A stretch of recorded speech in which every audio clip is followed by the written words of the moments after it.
राधे राधे भक्तों, सोमवार का दिन शंकर भगवान को समर्पित होता है। आज के दिन भक्त भोलेनाथ को प्रसन्न करने के लिए विशेष पूजा अर्चना करते हैं। कुछ लोग आज के दिन व्रत भी रखते हैं ताकि शिव की विशेष कृपा प्राप्त की जा सके। बाबा भोलेनाथ के आशीर्वाद से सोमवार का व्रत कर रहे तो शिव व्रत की कथा जरूर सुने या पढ़ें। इस उपवास को पूरा करने के लिए शिव व्रत की कथा पढ़ना जरूरी है। तो भक्तों, आइए अब अपन कथा का स्मरण करते हैं। एक समय की बात है, किसी नगर में एक साहूकार रहता था। उसके घर में धन की कोई कमी नहीं थी, लेकिन उसकी कोई संतान नहीं थी। इस कारण वह बहुत दुखी था। पुत्र प्राप्ति के लिए वह प्रत्येक सोमवार व्रत रखता था और पूरी श्रद्धा के साथ शिव मंदिर जाकर भगवान शिव और पार्वती की पूजा किया करता था। उसकी भक्ति देखकर एक दिन माँ पार्वती प्रसन्न हो गई और भगवान शिव से उस साहूकार की मनोकामना पूर्ण करने का आग्रह किया। पार्वती जी की इच्छा सुनकर भगवान शिव ने कहा कि हे पार्वती, इस संसार में हर प्राणी को उसके कर्मों का फल मिलता है और जिसके भाग्य में जो हो उसे भोगना ही पड़ता है। लेकिन पार्वती जी ने साहूकार की भक्ति का मान रखने के लिए उसकी मनोकामना पूर्ण करने की इच्छा जताई। माता पार्वती के आग्रह पर शिवजी ने साहूकार को पुत्र प्राप्ति का वरदान तो दिया, लेकिन साथ ही यह भी कहा कि उसके बालक की आयु केवल 12 वर्ष होगी। माता पार्वती और भगवान शिव की बातचीत को साहूकार सुन रहा था। उसे ना तो इस बात की खुशी थी और ना ही दुख। वह पहले की भांति शिव जी की पूजा करता रहा। कुछ समय के बाद साहूकार के घर एक पुत्र का जन्म हुआ। जब वह बालक 11 वर्ष का हुआ तो उसे पढ़ने के लिए काशी भेज दिया गया। साहूकार ने पुत्र के मामा को बुलाकर उसे बहुत सारा धन दिया और कहा कि तुम इस बालक को काशी विद्या प्राप्ति के लिए ले जाओ और मार्ग में यज्ञ कराना। जहाँ भी यज्ञ कराओ वहाँ ब्राह्मणों को भोजन कराते हुए दक्षिणा देते हुए जाना। दोनों मामा भांजा इसी तरह यज्ञ कराते और ब्राह्मणों को दान दक्षिणा देते काशी की ओर चल पड़े।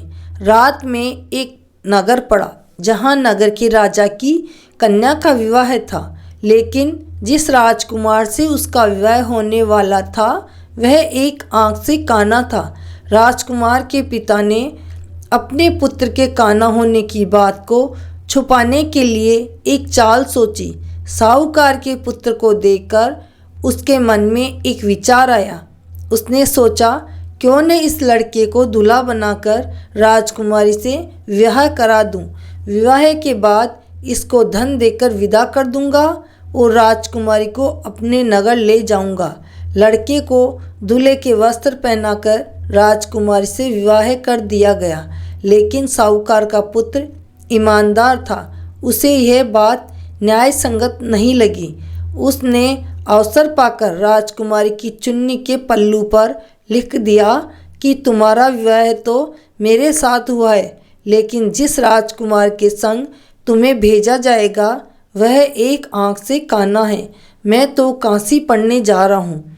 जब राजकुमारी ने चुन्नी पर लिखी बातें पढ़ी तो उसने अपने माता पिता को यह बात बताई। राजा ने अपनी पुत्री को विदा नहीं किया, जिससे बारात वापस चली गई। दूसरी ओर साहूकार का लड़का और उसका मामा काशी पहुँचे और वहाँ जाकर उन्होंने यज्ञ किया। जिस दिन लड़के की आयु 12 साल की हुई उसी दिन यज्ञ रखा गया। लड़के ने अपने मामा से कहा कि मेरी तबीयत कुछ ठीक नहीं है।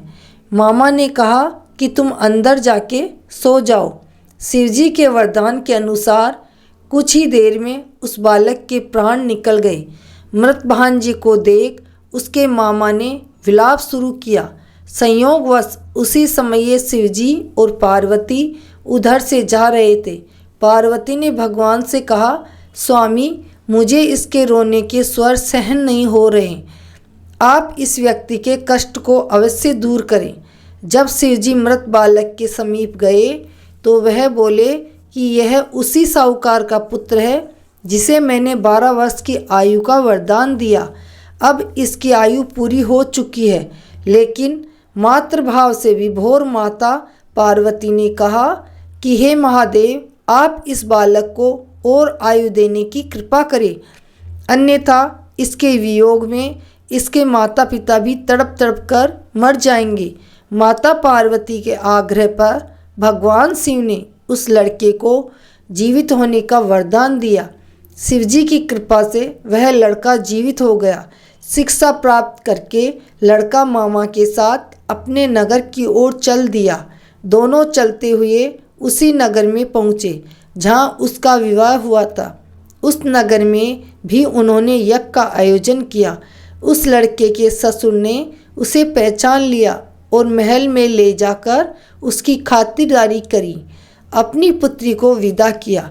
इधर साहूकार और उसकी पत्नी भूखे प्यासे रहकर बेटे की प्रतीक्षा कर रहे थे।